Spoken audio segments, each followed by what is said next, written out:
క్రీస్తునామాన అందరికీ శుభాలు.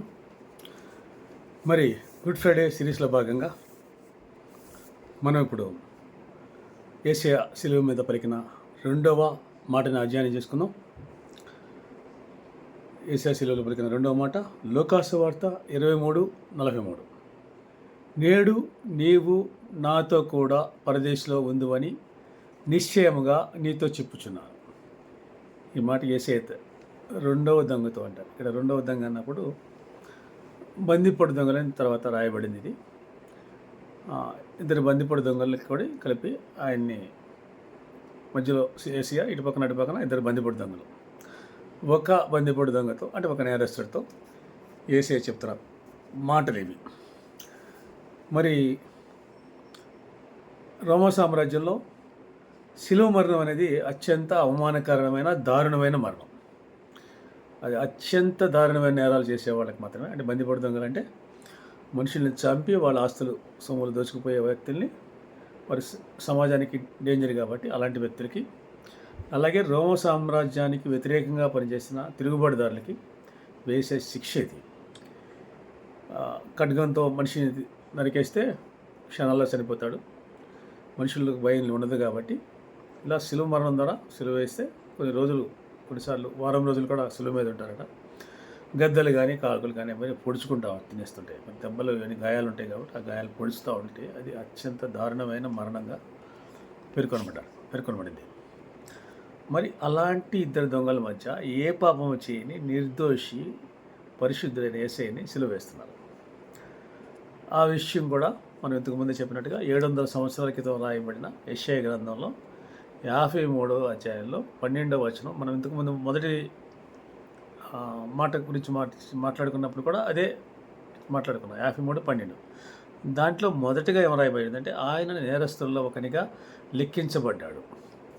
మరి పరిశుద్ధుడిని నేరస్తుల్లో ఒకనిగా లెక్కించబడ్డారు. ఆయన్ని మధ్యలో పెట్టారు. మధ్యలో పెట్టాలి అందరి నేరస్తుల్లో ఒకడని చెప్పేసి ఆ మత పెద్దల కుట్ర కావచ్చు, కానీ మరి దేవుని యొక్క ప్రణాళిక నాకు అనిపిస్తుంది. మొత్తం మనం అధ్యయనం చేసినప్పుడు మనకు అర్థమవుతుంది.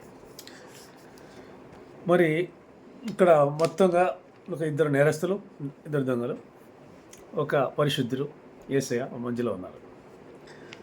మరి అక్కడ జరుగుతున్న ఏంటంటే అత్యంత దారుణంగా యేసయ్యనందరూ కూడా అవమానిస్తూ అపహాస్యం చేస్తున్నారు, ఎగతాళి చేస్తున్నారు.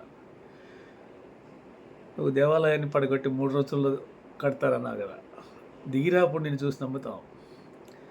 నువ్వు దేవుని కుమారుడని చెప్పావు కదా, మరి అయితే దిగిరా. లేదంటే ఇతరులని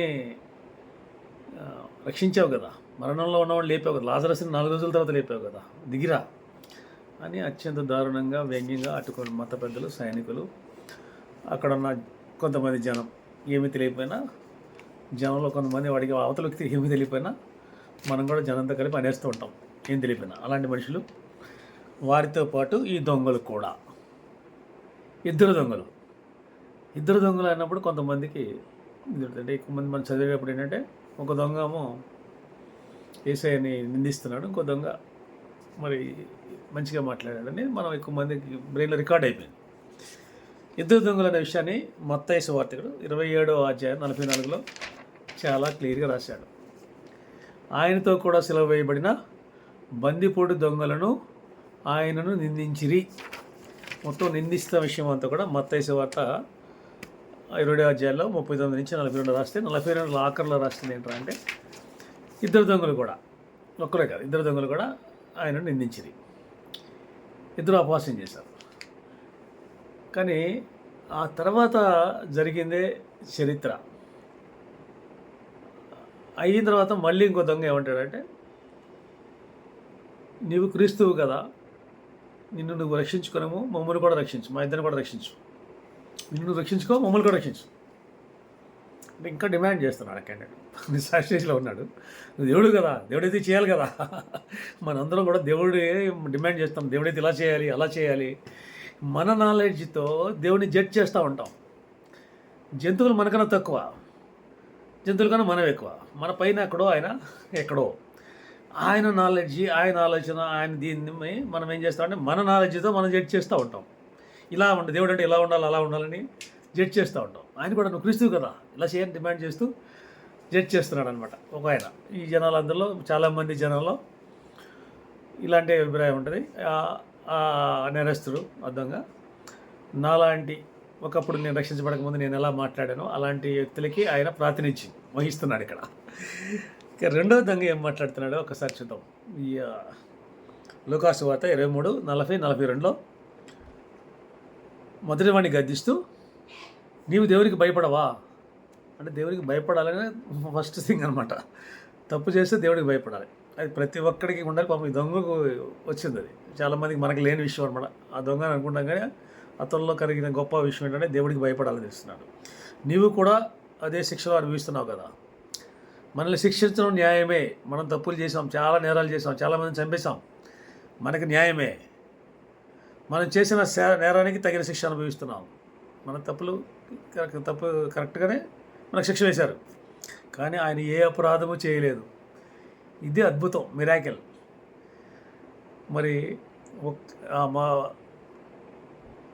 మరి దేవాది దేవుడు ఇంకో దొంగతో యేసయ్య నిస్సహాయ స్టేజ్లో ఉన్నప్పుడు ఆయన గురించి మళ్ళీ ఇంకొక దొంగతో చెప్పిస్తున్నాడు టెస్ట్ మనీ. ఆయన నిరపరాధి, ఆయన ఏ అపరాధము చేయలేదు. అక్కడితో అయిపోయాడా? తదుపరి ఆయనతో, యేసు నీవు నీ రాజ్యము చేయటం మొదలుపెట్టినప్పుడు నన్ను జ్ఞాపకం ఉంచుకో. ఎంత అద్భుతం అండి ఇది. యేసయ్య ఏమన్నా మహిమలు చేసే పరిస్థితిలో ఉన్నాడా? మహిమలు చేస్తున్నప్పుడు అందరూ ఆయన వెనకాల వచ్చారు బాగానే. ఇక్కడ శిలువ మీదకి వచ్చేటప్పటికి శిష్యులు కూడా పారిపోయారు. మరి ఈయనేంటి అసలు ఏం చూసి సడన్గా ఈయన్ని గనపరుస్తున్నాడు ఇక్కడ. ఆయన నిర్దోషాన్ని ప్రకటిస్తున్నాడు. నీ రాజ్యం వచ్చినప్పుడు నన్ను కూడా జ్ఞాపకం చేసుకుంటున్నాడు. ఏమిటి అద్భుతమైన పశ్చాత్తాపం! ఆ దొంగలో ఎలాంటి పశ్చాత్తాపం! దేవుడు శిక్షిస్తాడు పాపాలు చేస్తానని తెలుసుకోవడం, తన పాపాలు ఒప్పుకోవడం, నేను తప్పు చేశానని చెప్పడం, అదే యేసయ్య నిరపరాధని చెప్పడం, అలాగే ఆయన మీద నమ్మకం ఉంచుకుని నీ రాజ్యంలో నన్ను గుర్తించుకో, క్షమాపణ కన్నా ఎక్కువే నీ రాజ్యంలో నన్ను జ్ఞాపకం ఉంచుకోవాలని అడగడం అనేది వాటిలన్నిటికీ మించిన మాట అనమాట. క్షమాపణలు అడగడం అంటే దేవుడి మీద విశ్వాసం ప్రకటించడం. ఆయన రాజ్యం మరి యేసయ్య మీద అందరి నేరస్తుల మీద అందరి మీద రాస్తారట, పైన ఏ నేరం చేశాడో శిలువ పైన. మరి యేసయ్య మీద ఏం రాశారు? యూదుల రాజు అని రాశారు 3 భాషల్లో. పిలాతు అక్కడ మాత్రం వాళ్ళ మాట వినడు, నేను రాసింది అంటాడు. మరి అది చూసాడు, లేకపోతే మొదటి మాట మూలంగా నేను చెప్పాను కదా, మొదటి మాట నాలో చాలా ప్రభావితం చూపించింది. మరి ఒక పక్కన అంత అన్యాయంగా ఇచ్చేస్తున్నప్పుడు ఆయన ఏ దోషం చేయలేదు, కింద వాళ్ళ మాటలు బట్టి ఆయనలో దోషం లేదని అర్థమైపోతుంది ఎవరికైనా కూడా. నువ్వు ఇతరులు రక్షించావని చెప్తున్నారు కానీ నువ్వు పలానా తప్పు చేసావని చెప్పట్లేదు. దోషం చేయకుండా మళ్ళీ ఎవరో తప్పు చేస్తే ఏమంటాం? అరే ఇంత అన్యాయంగా నన్ను చేస్తారా, నేనే పాపం చేశాను, ఇంత అన్యాయం, ఇదెంత అక్కడ అన్యాయం అని వీళ్ళందరినీ నిందిస్తాం. లేదంటే దేవుడిని, ఇదేమయ్యా నేను నాకు ఇచ్చేస్తున్నావు, నువ్వేమీ జడ్జిమెంట్ చేస్తున్నావు అని దేవుడిని నిందిస్తాం. ఈయన రెండు చేయట్లా. ఎవరైతే చేశారో వాళ్ళని క్షమించమని ఆయన అడుగుతున్నాడు, మళ్ళీ ఆయనకి ప్రార్థన చేస్తున్నాడు. ఇది ఆయన బహుశా దొంగలోకి పరివర్తనకి కారణం. కొంచెం మొదలైతే మనలో దేవుడు, పరిశుద్ధాత్మ దేవుడు మిగతా చేస్తాడు, మిగతాదంతా ఆయన నడిపిస్తాడు. ఇక్కడ మనకు అర్థం అవ్వాల్సింది ఏంటంటే కేవలం కృప కృప కృప, నీ యొక్క నీతి కార్యాలు కాదు.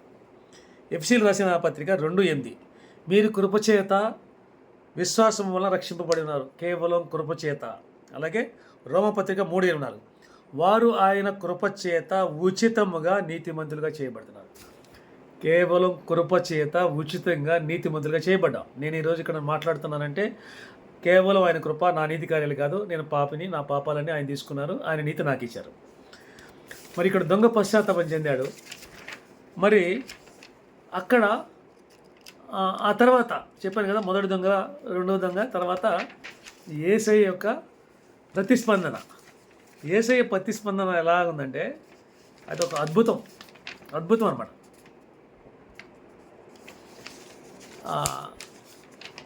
మరి ఒక ఫాస్టర్ గారు అంటారు, నువ్వు ఒక అడుగేస్తే యేసయ్య 10 అడుగులు వేస్తావని. అలాగే నరకంలోకి వెళ్ళే ఆఖరి నిమిషం వరకు, అంటే నువ్వు నెక్స్ట్ స్టెప్ నరకంలో పడుతుందన్నా కూడా యేసయ్య అడుగుతాట, బాబు తన బిడ్డ రా నాన్న, నేను దగ్గరికి పాపాలు ఒప్పుకుని నా దగ్గరికి రా అంటాడట. ఆకర్షణలో వచ్చినా కూడా హక్కును చేసుకుంటాడట. మరి ఈ దొంగ అడిగిన దానికి యేసయ్య చెప్పిన మాట చూద్దాం ఒకసారి. నేడు ఇవాళే నీవు నాతో కూడా పరదేశం అంటే దేవుడు ఎక్కడుంటే అదే స్వర్గం ఉండు అని నిశ్చయంగా 100% డెఫినెట్ నీతో చెప్పుచున్నాను. ఇక్కడ ఆయన నిస్సహాయ స్థితిలో ఉన్నాడు మనం అనుకున్నాం, కానీ ఆయన still he was having power at that time. ఆయన స్టిల్ ఇంకా దేవుడు ఆయన చేయి వదలలేదు కాబట్టి ఆ పవర్ ఉంది. ఆయనకి ఎష్యూరెన్స్ ఇస్తా ఉన్నాడు. ఇక్కడ దొంగ అడిగాడా నీకు ప్రదేశంలో నన్ను నీతో పడించమని? ఆయన అడిగాడు, నీవు మళ్ళీ వస్తావు, వచ్చినప్పుడు నీ రాజ్యం వస్తుంది, నీ రాజ్యం వచ్చినప్పుడు నన్ను గుర్తుపెట్టుకో. అప్పుడెప్పుడో నెక్స్ట్ ఎప్పుడుకో అడుగుతుంటే మనం అడిగితే దేవుని కృప, దేవుని యొక్క ప్రేమ ఎలా ఉంటుందంటే నువ్వు ఒక్క స్టెప్ వేస్తే ఆయన 10 అడుగులు నీ దగ్గరికి వస్తాడు, వచ్చి కౌగులించుకుంటాడు. అదొక అద్భుతమైన ప్రేమ. నువ్వు ఒక్క స్టెప్ అంతే, నీ పాపాలను గుర్తించమంటున్నాడు అంతే. ఒక్క సింపుల్గా నీవు పాపాలు అనే సంగతి నీకు గుర్తించితే చాలు. అదొక్కటి నువ్వు గుర్తిస్తే మిగతాదంతా ఆయన చూసుకుని నిన్ను పరిశుద్ధిగా ఆయన మార్చుకుంటాడు. అది ఆయన పని. ఇక్కడ ఇద్దరు దొంగల మధ్యలో అని చెప్పాం కదా, కరెక్ట్గా మన సమాజంలో కూడా సమాజం మధ్యలో దేవుడు ఉన్నాడు. యేసయ్య సంగతి అందరికీ తెలుసు.